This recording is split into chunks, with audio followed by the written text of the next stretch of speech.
I notice it the moment I step through my parents' front door. Something's off.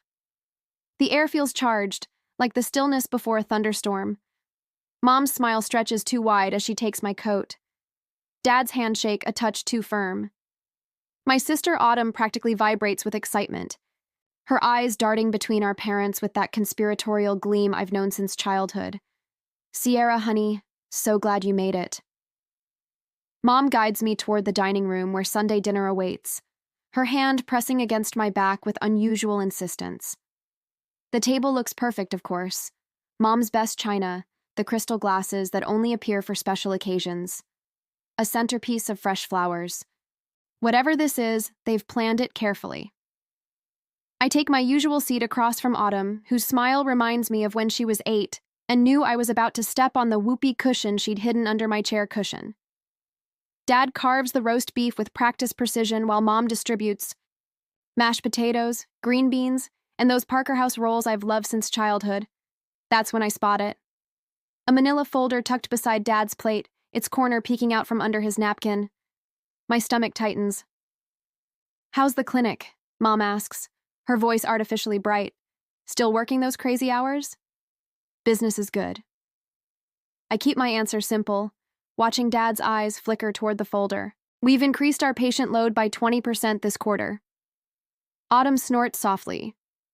"All those patients, but such a tiny waiting room. Someone should really upgrade your office management." The pieces click together in my mind. A puzzle I wish I couldn't solve. Dad clears his throat, setting down his fork with a deliberate clink against fine china. "Sierra, we've been thinking about the future of your clinic." I freeze mid-bite, the food turning to sawdust in my mouth. Mom jumps in smoothly, as if they've rehearsed this. "Family businesses need family management, dear. Your father and I have been discussing how to keep healing hands in the family long-term." "It's not a family business," I say carefully. "I built it myself." "With our support," Dad counters, reaching for the folder. "And now Autumn has an excellent proposal that will benefit everyone." My sister straightens in her chair, practically pining. "I've worked up a business plan to become your practice manager. I'd handle all the boring paperwork stuff while you focus on patients." She leans forward, eyes gleaming. "I'm only asking for a 25% profit share, which is really reasonable considering all the growth I'll bring." My heartbeat pounds in my ears. This isn't a casual Sunday dinner. It's an ambush. Memories flood back unbidden. Double shifts at the hospital cafeteria during physical therapy school. Sending money home to help Autumn through her freshman year of college, while I ate ramen in a one-room apartment with furniture rescued from curbsides. Midnight study sessions after 14-hour clinical rotations. The $187,000 in student loans that still drain my checking account each month. "I already have a clinic manager," I say, surprised by the steadiness in my voice. Mom waves her hand dismissively. "But Autumn is the real people person. Remember how she charmed Dr. Wilson at your clinic opening? He barely noticed you were there. I remember just like I remember Dad dismissing my academic honors at graduation. Book smarts don't build practices." Sierra while photographing Autumn in my cap and gown. I remember Autumn's temporary help at the front desk last summer that resulted in unauthorized discounts to her sorority sisters. The weeks I spent apologizing to patients after her scheduling mix-ups left some waiting hours, and others turned away entirely. "May I see what you've prepared?" I ask, nodding toward the folder. Dad slides it across the table with a satisfied smile. "It's already been drawn up by my attorney. Just needs your signature. I can start tomorrow." Autumn claps her hands together. "I already have ideas for redecorating your office." I take a deliberate sip of water, then set the glass down precisely on its coaster. With slow, measured movements, I reach for my own briefcase resting beside my chair. "Before we discuss this further," I say, "there's something you should see." In the weighted silence that follows, I unlock my briefcase with a click that echoes like a gunshot. My father's the expensive one I splurged on after landing the contract with Denver Sports Medicine, a silent reminder of successes achieved without their help. "What's this?" Dad's voice holds the faint tremor of a man unaccustomed to surprises. Mom glances nervously between her husband and Autumn, her fingers fidgeting with her napkin. Autumn's smile, so triumphant moments ago, begins to wilt around the edges as I carefully arrange my documents on the table. aligning them with the precision I bring to patient treatment plans. 3 weeks ago, I signed a management services agreement with Colorado Healthcare Partners. I tap the top page where their corporate logo sprawls across the letterhead. They're managing all administrative aspects of Healing Hands going forward. Dad reaches for the papers, his brow furrowed. You can't make decisions like this without consulting family. Actually, I can. I slide another document toward him. I've highlighted section 4.3 for your convenience. No family members may be employed in management positions without unanimous board approval. The board consists of myself and 2 partners from CHP. Ask in my aided by Delatine and by brief him. Autumn's face flushes crimson. You did this on purpose. I made a business decision. I maintain eye contact with my sister, refusing to look away first. One based on previous experience. From my portfolio, I extract a folder containing patient complaint forms, all meticulously organized by date. These are from last summer when you worked at the clinic. I don't need to open it. The thickness speaks volumes. 15 scheduling errors resulting in double-booked treatment rooms, 23 unauthorized discounts, including 8 to your sorority sisters, 31 billing code errors that nearly triggered an insurance audit. Mom reaches across the table, her fingers stopping just short of touching mine. Sierra, honey, everyone makes mistakes when they're learning. These weren't learning mistakes. I stand slowly, finding unexpected power in towering over my seated family. These were careless mistakes made by someone who thought rules didn't apply to her. I withdraw another document, this one created by my accountant. This itemizes the $42,000 in free treatments provided to this family over the past 3 years. Dad's rotator cuff rehabilitation, Mom's plantar fasciitis, Autumn's sports massages before her beach vacations. The stunned silence feels like vindication. Their expressions shift from entitled certainty to uncomfortable shock. While I covered your healthcare needs, I was eating ramen noodles to make my student loan payments. I worked double shifts at the hospital cafeteria to help fund Autumn's freshman year when you said you couldn't afford both our educations simultaneously. I lock eyes with my father. I slept on treatment tables when I couldn't afford both rent and malpractice insurance. My phone buzzes with a text. I glance down to see my clinic manager's message. Did you tell them yet? The timing couldn't be better. A reminder that I'm not alone anymore.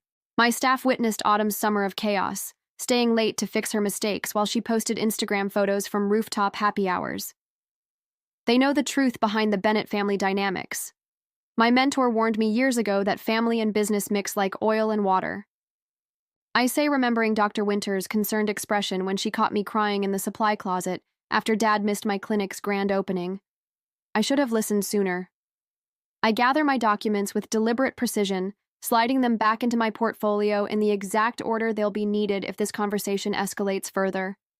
The methodical movement calms me, just like when I organize treatment supplies before a difficult patient session. We can negotiate. Dad's voice has lost its authoritative edge, replaced by the tone he uses when a business deal starts slipping away. 20% instead of 25%. A trial period. I close my portfolio with a snap. My clinic isn't your piggy bank, it's my career. Mom's hand flies to her throat, a dramatic gesture she's perfected over years of family conflicts. I never thought you'd put business before family, she whispers. The statement hangs between us, revealing everything wrong with their perspective. In their minds, my success exists to benefit them. My clinic represents not my achievement, but their opportunity. I'm not putting business before family. I reply, my voice steadier than I feel inside. I'm putting boundaries before exploitation. Autumn pushes back from the table, her chair scraping against the hardwood floor. You've always been so dramatic, Sierra. Acting like you did everything yourself when we've always supported you. Supported me? I raised an eyebrow. When exactly was it during my graduation when Dad was taking photos of you in my cap and gown? Or when Mom told Doctor? Wilson. I was just the medical person at my own clinic opening. The memories surface like air bubbles in water. Quick, sharp, impossible to stop once they start rising. Remember my 12th birthday when I got a card while Autumn received a new bicycle? Or my high school valedictorian ceremony where no family members attended because Autumn had a cold? I zip my briefcase closed. Your support has always been conspicuously absent when it mattered. Dad stands now too, his height no longer intimidating as it was throughout my childhood. You've changed, Sierra. Success has made you cold. No. I meet his gaze without flinching. Success has made me visible, and you don't know what to do with a daughter you can't ignore. I lift my briefcase from the chair, surprised by how light it feels compared to the weight I've carried for years. For the first time since entering their house, I take a deep breath that doesn't hurt my chest. I'll see myself out. I turn toward the door, then pause. Oh, and starting next month, family treatments will be billed at standard rates. Our charity program is reserved for patients who can't afford care, not those who simply prefer not to pay. Behind me, I hear my mother's shocked intake of breath, my father's muttered curse, and Autumn's theatrical sob. But for once, their reactions don't pull me back into the familiar dance of appeasement. I step out into the evening air where my phone buzzes with another message from my clinic manager. We're all here for you. And for the first time in my life, I truly believe it. That night at my apartment, memories flashbacked. My 12th birthday falls on a Tuesday in April. Unremarkable except for the math test I aced and the single card propped against my cereal bowl that morning. 2 weeks later, Autumn turns 10 and receives a gleaming teal bicycle with streamers on the handlebars and a wicker basket for collecting neighborhood treasures. I watch from our front porch as she circles the driveway, our parents clapping with each wobbly lap. Sierra, take a picture of your sister. Dad calls, tossing me his camera. This is a milestone. I angle the viewfinder to capture Autumn's beaming face, her hair catching sunlight as Dad studies the bike seat. Mom waves a handkerchief like she's sending off royalty. Remember when I got my first bike? I ask later, helping Mom with dishes while birthday cake crumbs still dot the kitchen table. She pauses, sponge suspended. You were a practical child, Sierra. You always wanted books instead. But I hadn't. I'd circled bikes and catalogs for 3 years running.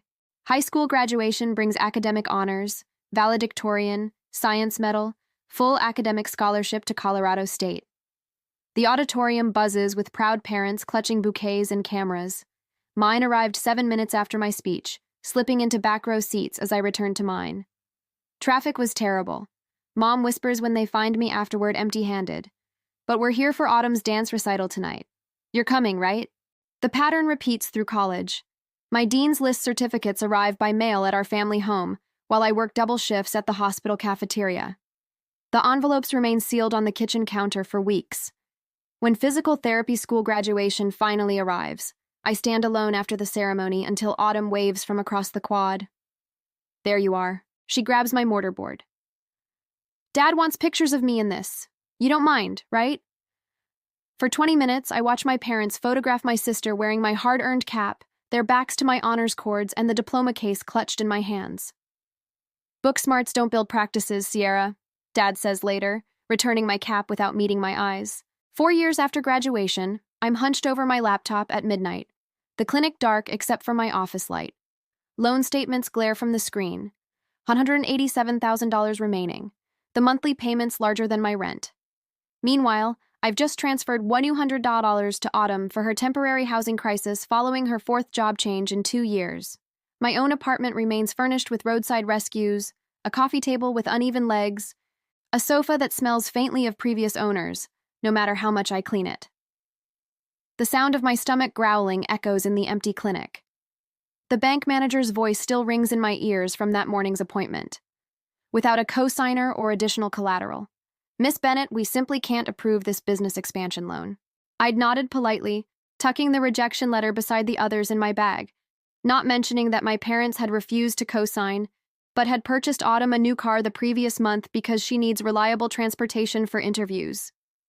The treatment table becomes my bed that night. I curl onto the paper-covered vinyl, wrapping myself in a patient blanket after 16 hours of back-to-back appointments, followed by insurance paperwork. The cleaning crew finds me there at 5 a.m., still clutching spreadsheets. 6 months later, when Healing Hands Physical Therapy finally opens in its own space, not just a rented room in someone else's clinic, my parents stop by for 15 minutes between Autumn's bridal shower and their dinner reservation. It's nice, Mom says, glancing at her watch like a real doctor's office. Dad peers at my framed credentials. Just remember, it's always about the people, not the degrees. They leave before the small reception begins, missing the champagne toast from my 3-person staff and the ribbon-cutting photo for the local business journal. The summer, Autumn decides to help out at the front desk becomes a professional nightmare. Her sorority sisters receive unauthorized discounts while regular patients find their appointments rescheduled or canceled entirely. Insurance forms pile up unprocessed until late-night hours, when I discover them stuffed into desk drawers. They were so boring. Autumn explains when confronted. Besides, they're just old people with Medicare. They don't have anywhere important to be. After she leaves, I spend weeks making personal calls to every affected patient, rebuilding trust, one apology at a time. The turning point comes unexpectedly during a meeting with Blue Shield's regional provider representative. The stern-faced woman across my desk has rejected our previous 3 submissions. Miss Bennett, your documentation simply doesn't meet our standards for I slide a folder across the desk, interrupting her practiced rejection. These are revised protocols I developed specifically addressing your guidelines. I've cross-referenced each treatment code with your latest manual. Her eyebrows rise as she flips through meticulously annotated pages. You did this yourself? Every night for 3 weeks, her assessment is blunt. Most providers just argue or give up. 3 days later, the insurance company approves our entire claims backlog.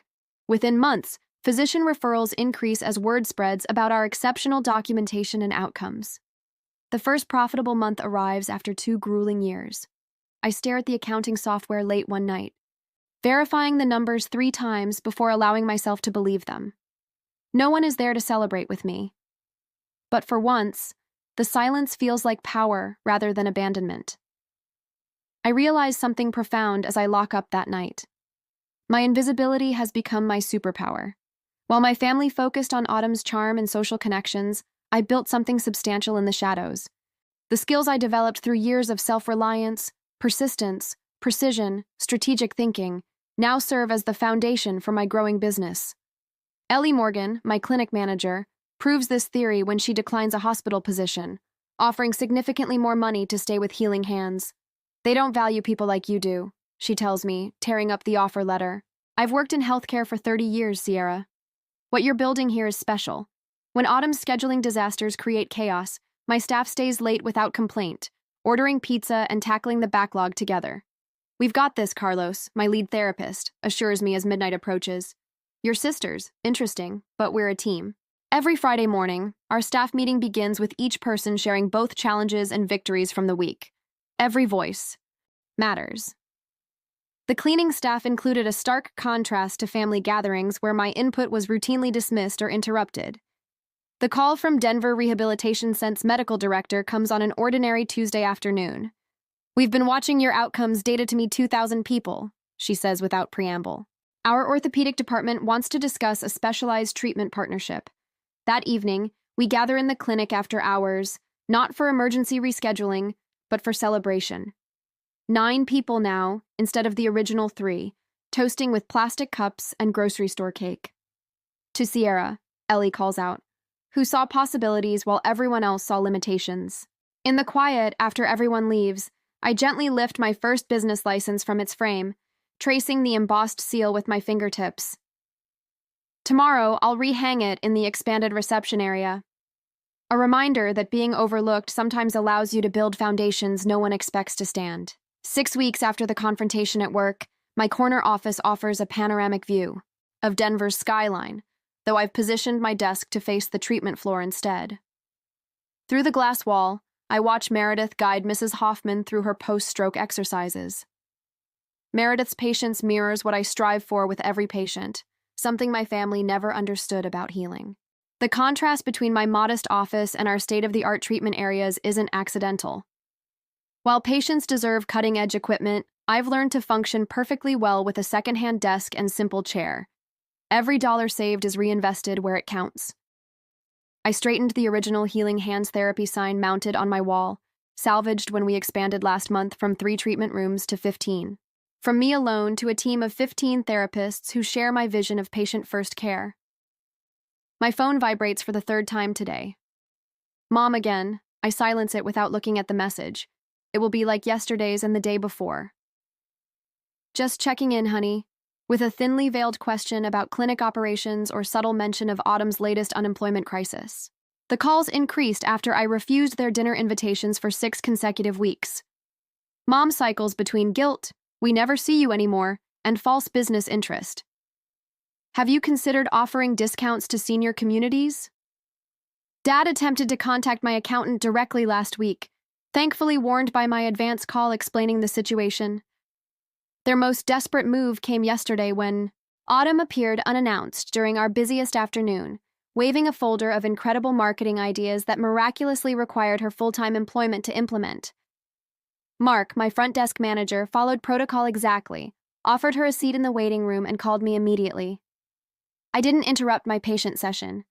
The afternoon sun warms my face as I open my laptop, reading the email I've drafted, deleted, and rewritten 14 times.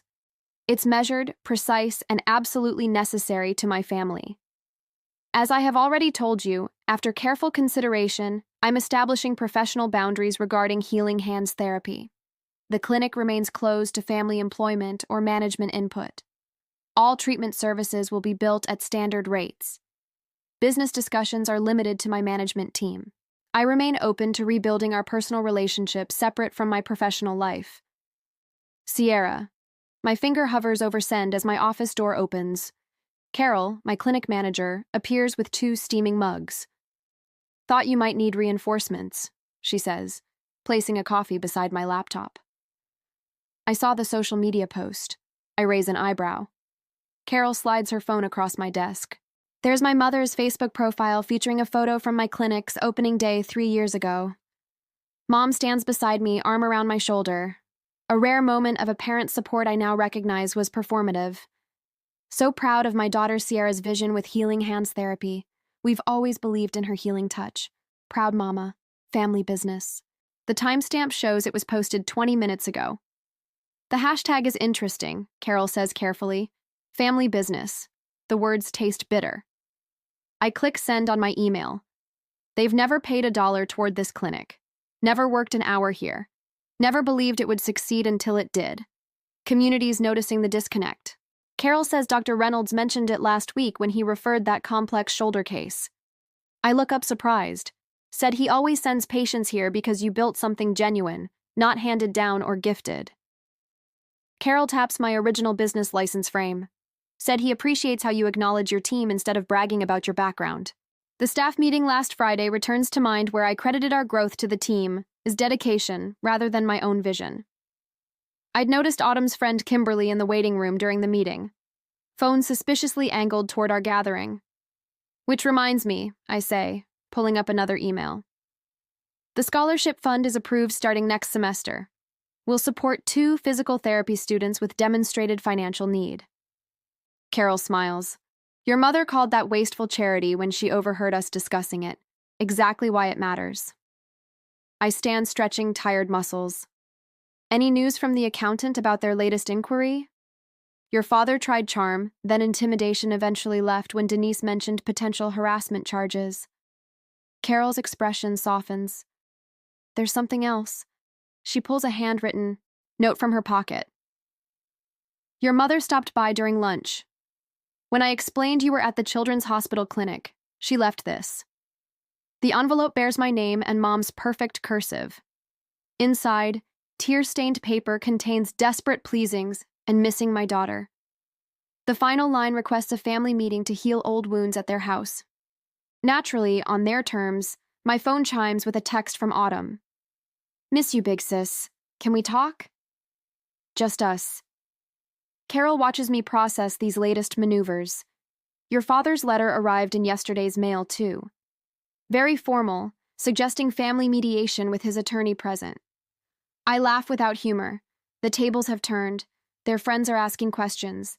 Community members are noticing discrepancies between their claims and reality. Through the window, I watch 2 therapists I hired from disadvantaged backgrounds, guiding patients with the skill and compassion I'd fostered in our clinic culture.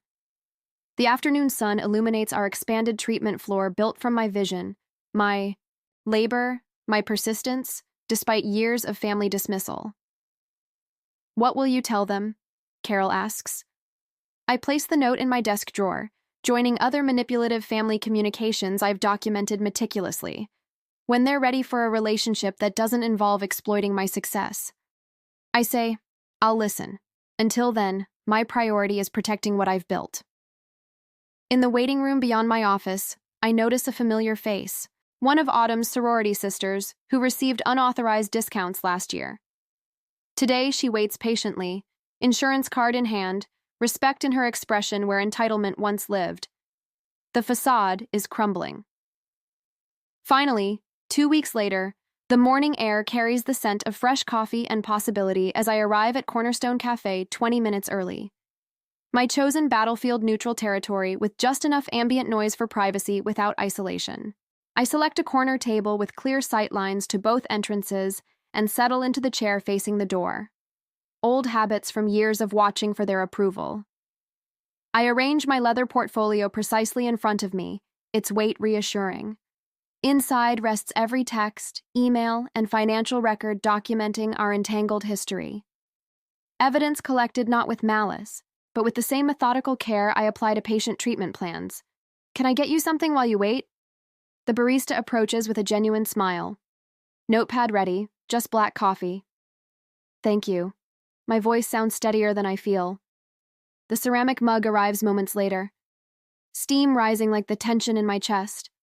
Through the window, I spot them walking from the parking lot, Dad's shoulders square beneath his golf polo, Mom fidgeting with her pearl necklace. Autumn's confident stride betrayed by her nervous glances at our parents. They've coordinated their outfits in cream and tan tones.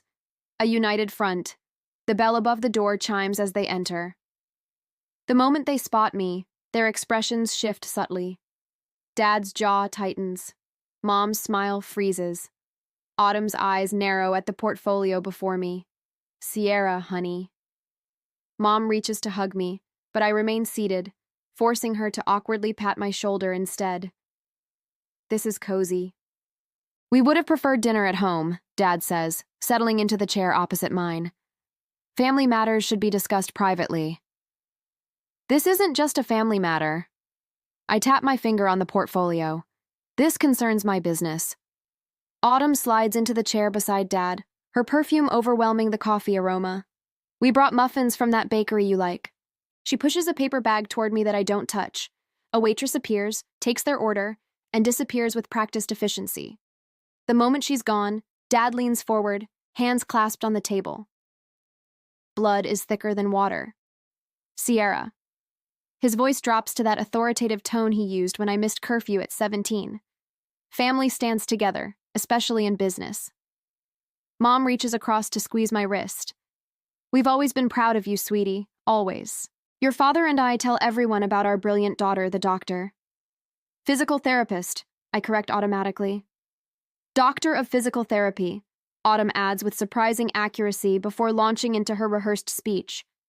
Speaking of which, I've been thinking about our last conversation and I realize I came on too strong.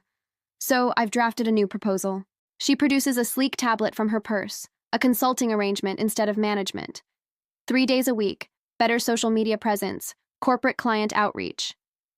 I take a deliberate sip of coffee, letting the bitter warmth fortify me. Before we discuss any proposals, there's something you should know. The Hendersons asked me an interesting question at their anniversary party last weekend. The mention of our family friends causes all three to stiffen. They congratulated me on my family partnership and asked when you'd all joined my practice. I opened the portfolio, revealing a neatly organized collection of paper. They seemed surprised when I told them you weren't partners in my business. Dad's face flushes. We never said I have screenshots of your Facebook posts mentioning our clinic and the family practice. I slide the printed pages toward him and text messages from the Wilsons asking about the family business your mother mentioned at Bridge Club. Mom's face pales. Sierra, it's just expressions of pride. Is it? I withdraw another document. This is Dr. Reynolds' email asking why Dad contacted him about partnership opportunities for the clinic. The silence stretches between us, punctuated only by the hiss of the espresso machine and murmured conversations from nearby tables. You've been watching us. Autumn's voice carries a note of betrayal. As if I'm the one who violated trust. I've been paying attention. I meet her gaze steadily. The same attention I've given to building my practice while you were telling your sorority sisters they could get free treatments. Dad attempts to seize control of the conversation. We're getting sidetracked. We're here to discuss Autumn's role. Autumn will have no role in my clinic. The words come out with a calm certainty that surprises even me. Neither will you or Mom, Sierra. Mom's hand flies to her throat. After everything we've done for you, everything you've done, I extract a spreadsheet from my portfolio. Here's an itemized list of the free treatments I've provided to this family over 3 years. Market value, $42,735. Here are the loans I gave Autumn during my first 2 years of practice when I could barely make rent. $16,450, still unpaid. Autumn's face contorts. You said those were gifts. I said we'd figure it out later. It's later. Dad's businessman mask slips for the first time. You can't possibly expect repayment. After all, you've what? I cut him off, voice level but firm. After you missed my doctoral hooding ceremony for Autumn's sorority fundraiser. After you told Dr. Wilson. I was playing at business until I found a husband. After you dismissed my clinic opening as just another job, I place my palms flat on the table, studying myself. These are my terms for any future relationship. First, my business decisions are mine alone. No input, no suggestions, no contacts with my colleagues. Second, any treatments for family will be billed at standard rates. Third, no more describing yourselves as partners or owners in my business. Mom's artificial composure crumbles, tears welling in her eyes, genuine ones this time, not the performance drops she typically deploys. You can't mean this, she whispers. We're family. Family respects boundaries, I answer. Family celebrates achievements instead of trying to claim them. Dad's face darkens with frustration. This is absurd. We never thought you'd actually succeed on your own. We were trying to help secure your future. The truth slips out so easily, so naturally that he doesn't even seem to realize what he's admitted. After all these years, all my work, all my sacrifices, they never believed in me. Autumn's carefully constructed mask falls completely. It's not fair, she hisses. You get everything. The respect, the fancy title, the business. What about me? I'm stuck in a cubicle while you play hero in your precious clinic. There it is. The raw envy beneath the manipulation, the resentment beneath the charm. I close my portfolio with a decisive snap and stand. I built everything I have while supporting this family emotionally and financially. I'm not playing at anything, and I'm done being invisible. See, I leave exact change for my coffee on the table and walk away.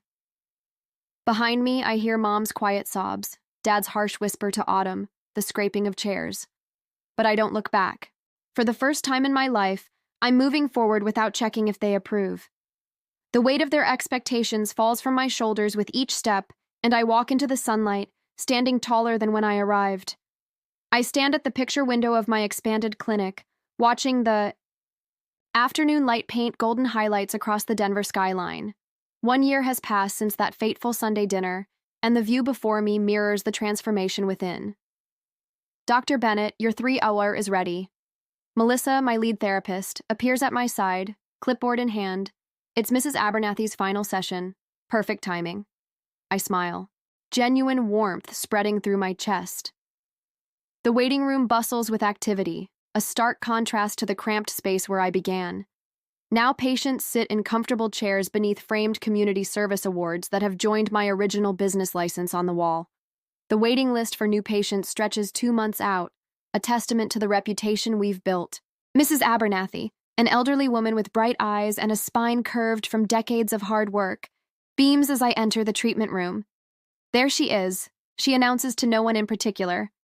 The miracle worker herself. I laugh, setting her chart aside.